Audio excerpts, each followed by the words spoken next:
Okay, so what I want to show here just is some basic ideas to try to simplify, because if you have anything in a program that's moving, right? So start with a basic rectangle and another basic rectangle. So if you have some object moving around the screen, and let me fill this in with a color. Come on. Come on. Sluggish. So you have something moving around the screen, and then you have something else on the screen, and you're going to see, are they colliding with each other, right? Like, then we're talking about two overlapping rectangles, which results in a lot of code that you have to write to determine that they're colliding. Now, without collision detection, if you just have something moving around the screen, you also have to worry about things like, what is the x coordinate? What is the y coordinate, right? That's what basic geometry means, right? Which is the y-axis, which is the x-axis. These are the basics of geometry that you need to kind of understand if you're going to have anything moving around. So if that stuff confused you in math class, it's not going to get any better when you write code for it. So that's why I'm always cautious about movement type programs. That being said, they can be very motivating. Now, taking that to the next level, if you wanted to do something that involves something other than a rectangle, like something like a triangle, for example, and then some other shape like a circle or an oval, how do I determine if this thing and that thing are overlapping one another? Well, that's even more complicated code, right? Like, how would I know that one object and another object are overlapping one another? Well, with rectangles, so we go back here, I can do stuff like calculate where this edge is and where this edge is and where this edge is and where this edge is. And I can see, are those four numbers overlapping with these four numbers? But there's no edges with circles and triangles, not in the same way. So now what you need to do is you need to think about some of the equations you know about triangles and about circles. You need to know about things like radius values, right? Like, what is the radius of the circle? What is the circumference of the circle? What is the area of something like a triangle? How do you calculate that? Do we have measurements for like the base of the triangle and the height of a triangle? Which type of triangle is it? Is it an isosceles or a scalene or things like that? So all of those different mathematical, geometrical things come into play the more complicated you make the geometry. Because think about it, if we were making a game where we had a wall and a ground and a ball, and you threw the ball against the wall, okay, what would happen? Right? You'd have to calculate something like the angle at which it would bounce off at. So this involves you measuring this angle and calculating this angle, right? So this could be mathematically something called the theta angle. And not only would it involve math, but maybe now some physics. You'd actually have a vector here, this vector, and what's the speed, right? And speed is a calculation of distance over time, right? So now you're doing a lot more math and equations and stuff like that just to figure out how to throw a ball against the wall. Never mind the fact that then the ball would eventually drop down to the ground, which would involve a measurement of gravity, right? Which is a measurement of the distance and the gravity of the earth and all that stuff, 3 meters per second per second. Oh, anyways, it's just too much. So my advice is you want to simplify this. Okay, so you could start with some of the stuff I gave you guys as resources, right? So if you go to our 20S assignments page, okay, that might be a starting point. So that's why the week before we started the final project, we did some of those examples of things that could move. So if you go to, for example, the programming extras, right, and I'll just go to the content of programming extras, and example 2, collision detection basics, right?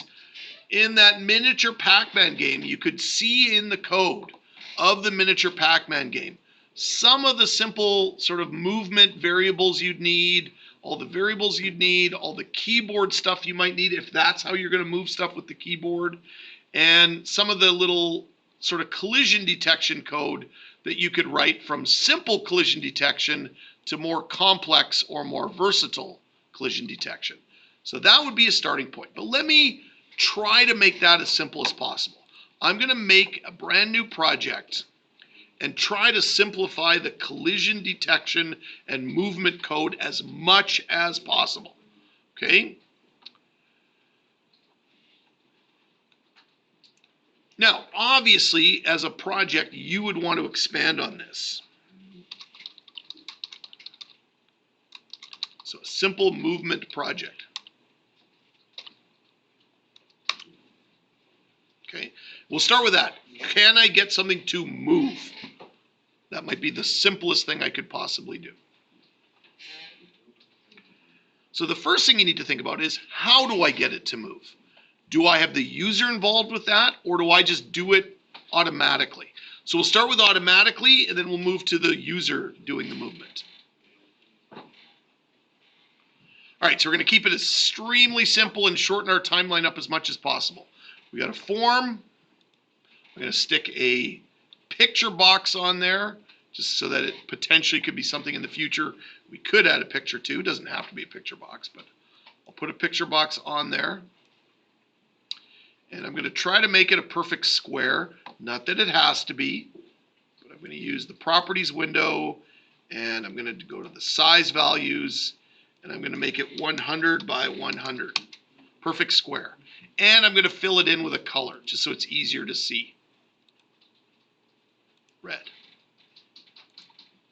Okay, so here's my picture box, and I'm going to make it so that this thing moves the second this form appears. So I'm going to double click the form and put code into form load. So when the form loads, I want to move the picture box. So this is the simplest thing possible, simple movement. If you did the looping unit, one of the programming problems did this as well. It took the name of the object, picture box 1, dot, and then you need to change a property of where it's located on the screen. So there is a location, okay, so if you go out here and look at this thing and how it was positioned right here, well, sure enough, there is a location property that tells you where it is, and then within the location property, there's an X and a Y. So in theory, I could write that into the code. I could say location dot X equals 0, and location dot Y equals 0. But that can be a little bit of a problem. You can see it's even having a little bit of a issue with that, how it actually does that.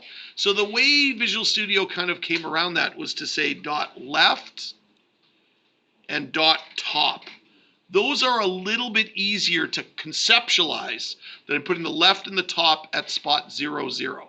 So now when I run this, it should immediately move it to spot 0, 0.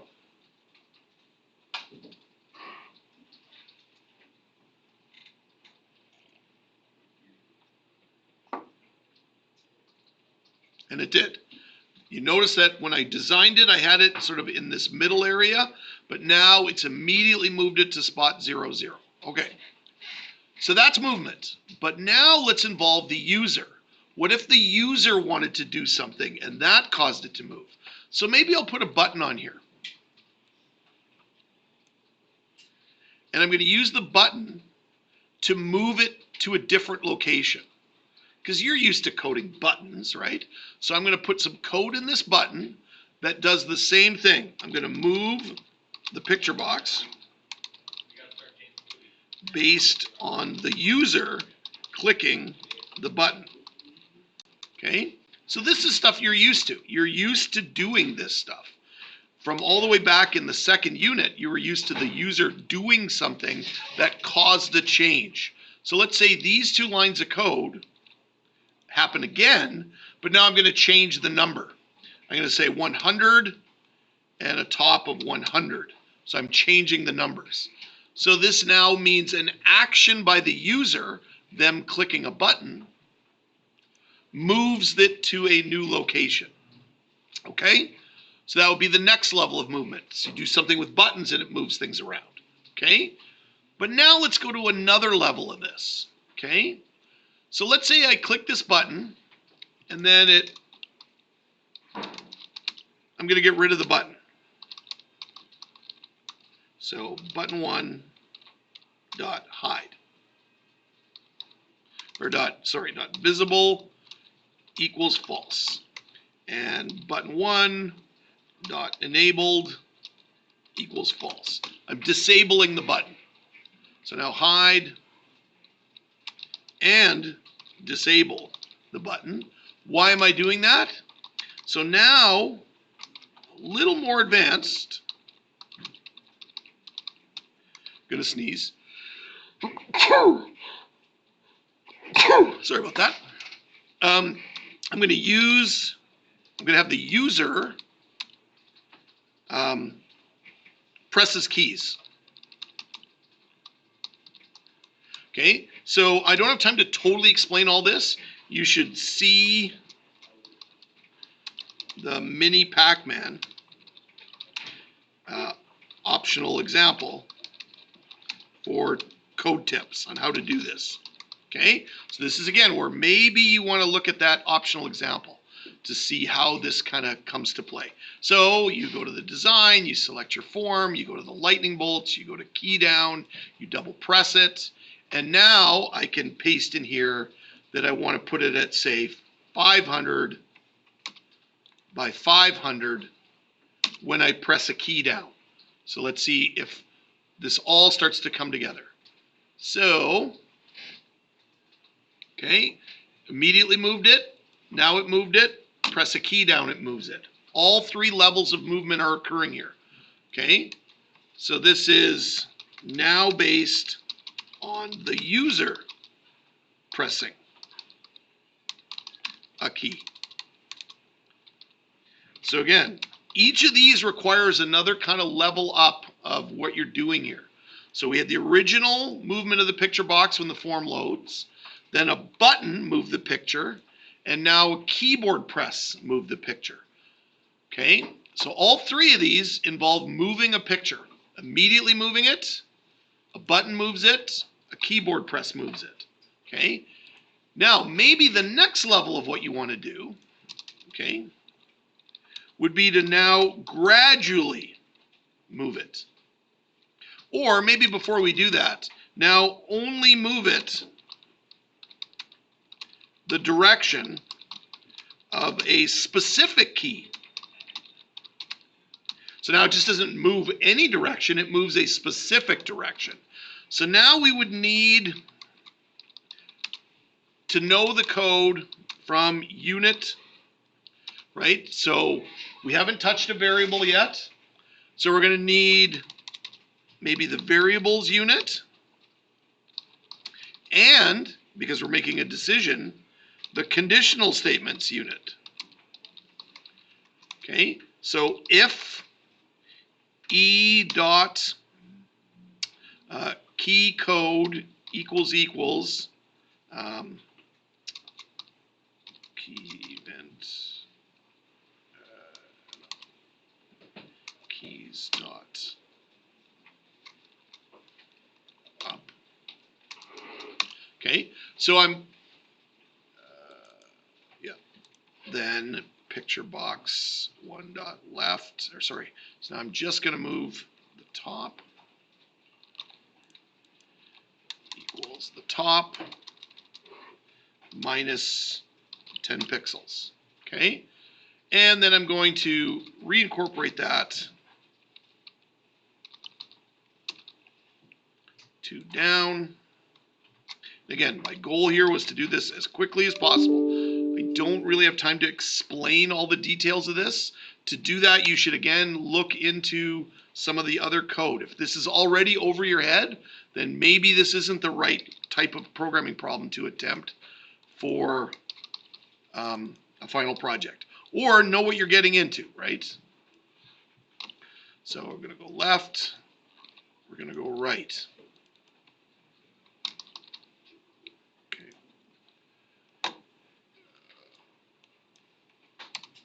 Okay. take this code out, so I don't want to do this anymore. I want it to be a if statement that determines which sort of way I'm going. Okay, so it moves it right away, the button moves it, and now my keyboard up, down, left, right is actually moving the character based on which direction I want to go. However, I have to keep pressing the key to keep moving the object. So what would be the next level of what we'd want to do? Okay, so then maybe next would be to have it move continuously. Right? So just keep moving. Okay? So this might involve something like, so now you need to understand like the loop unit and the extras, as we're going to use a timer for this. Okay? So that's what you would need to have it move continuously. If you didn't understand the looping unit or you didn't do the looping unit, all of this gets harder because now to incorporate this into your project, you got to kind of know what's going on there. So anyways, let me show you what I would do with that. What I would do with that is I would add a timer, or I could add a loop, but the timer is going to be easier. I'm going to make sure the timer is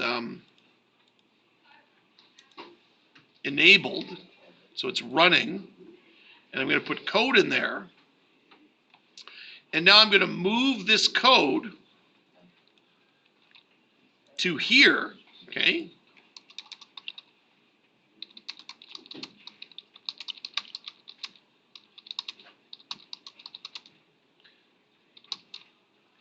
From the keyboard, but we're going to add a global variable to track movement direction. So now we need to track which direction is this thing supposed to be moving? Because you'll notice here I'm getting an error. This is not right, okay? So now I need to kind of make something like a global variable int direction. And maybe some other variables for when I'm moving up. I'll make that a 1, down, left, right.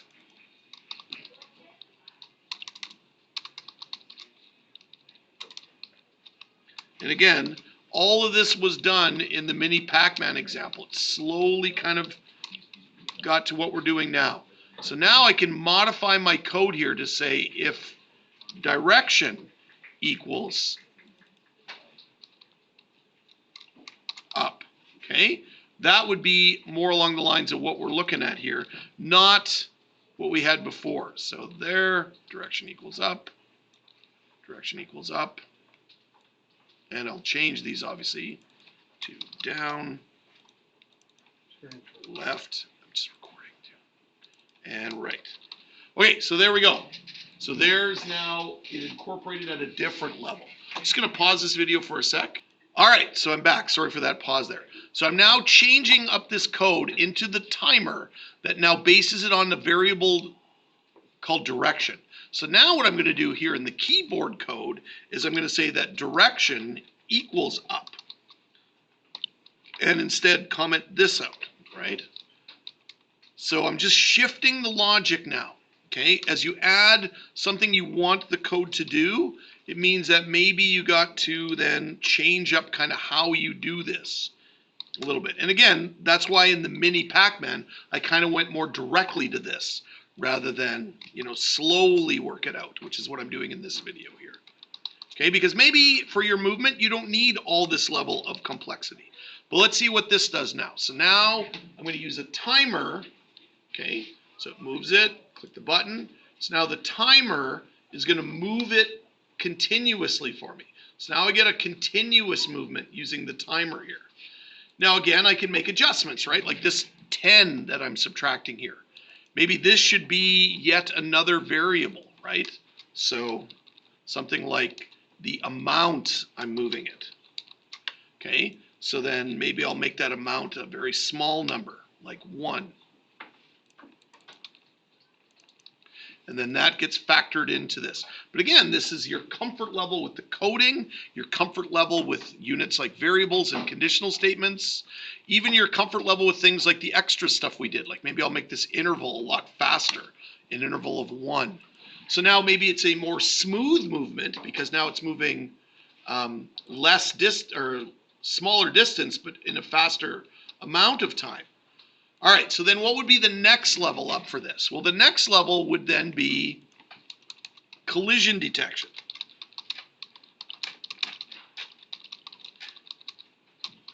Okay, so now we need at least 2 things, one colliding with the other. So I'm going to take this picture box and make a second picture box. Okay, this would all change to a different color, and I'll make it a different size. So 500 by 500. So, whoops, that's the location size. Okay, so it's a bigger picture box. Actually, that maybe is too big. Let's make it 200 by 200. Okay, so there it is. So now, when will this thing collide with that thing? So now what I could incorporate that would be the simplest version, okay, of the collision detection. Again, you could see this in the Mini Pac-Man. If you looked at the code for that, if you looked at Mini Pac-Man, okay, and I still have that open so I can show you, the simplest version of collision detection, you can see it's commented right in here, would be something like this. Okay, so let's see if we can do that. If picture box 1 dot, okay, and again, you can jump back and see this, bounds dot intersects with picture box 2 dot bounds. Bounds is known as the bounding box, or for those of you who are into gaming, the hit box, right? So let me just move some of this stuff out of the way so I can make the code bigger. And now I'm saying if picture box 1 is intersecting with picture box 2, then maybe I'll make picture box 2 dot visible equals false. Okay?